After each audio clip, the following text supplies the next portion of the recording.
Hello everyone, আসসালামু আলাইকুম। Welcome back to my channel. চলে আসলাম আজকে আরেকটি নতুন রেসিপি নিয়ে। তো আজকে আমি এখানে ডিম সিদ্ধ দিয়েছি 2টা। তো ডিমগুলো সিদ্ধ হয়ে গেছে, এখন আমি নামিয়ে ফেলবো। তো আপনাদের সাথে শেয়ার করতেছি, সঙ্গে থাকুন। তো এখন আমি ডিমগুলোকে এভাবে ছিলে ফেলবো একটা একটা করে। তো আমরা যেহেতু মানুষ কম, তখন আমি ডিম একটা ছিলে ফেলছি, এখন আমি আর একটা ছিলে ফেলবো। তো ডিমগুলোকে আমি এভাবে আঁকে আঁকে দিব যাতে মরিচ মশলাগুলো ঢোকে। তো আমি একটার পর একটা এগুলোকে ভালো করে চারপাশ দিয়ে আঁক দিয়ে নিব। তো আমি 2টো ডিমকে এভাবে কেটে নিয়েছি যাতে রান্না করতে ভালো লাগে। তো আমাদের বাচ্চারা এভাবে পছন্দ করে, এভাবে রান্না করলে। তো ডিমগুলোকে আমি ভেজে নিব ভালো করে। তো আমার ডিমগুলো এখন এক পিঠ ভাজা হয়ে গেছে, এখন আর একটু উল্টে দেব।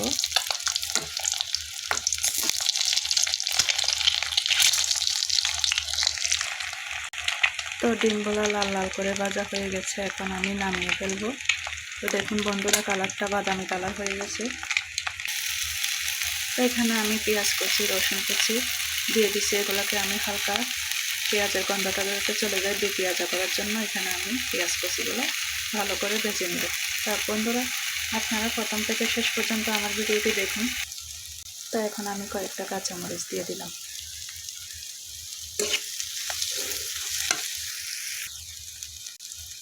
তো এখানে আমি হলুদের গুঁড়া দিয়ে দিলাম মরিচের গুঁড়া, দিয়ে দিলাম লবণ, রাঁধুনি মশলা। তো সবগুলো মশলা দিয়ে এখন আমি এগুলোকে ভালো করে নাড়াচাড়া করে নেব ভালো করে।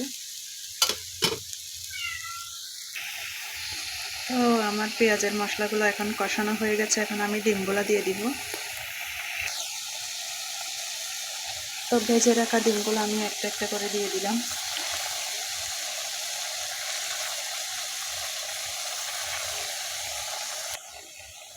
এখন আমি কয়েকটা কাঁচামরিচ দিয়ে দিব আস্ত, যাতে ফ্লেভারটা ভালো হয়।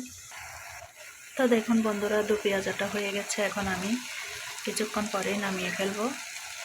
প্রায় একটু মাখা মাখা করে আমি পেঁয়াজাটা আমি একটা বাটিতে তুলে নিব। তো বন্ধুরা দেখুন, রেসিপিটি অল্প সময়ের মধ্যে আমি কিভাবে রান্না করে ফেললাম ডিমের পেঁয়াজা।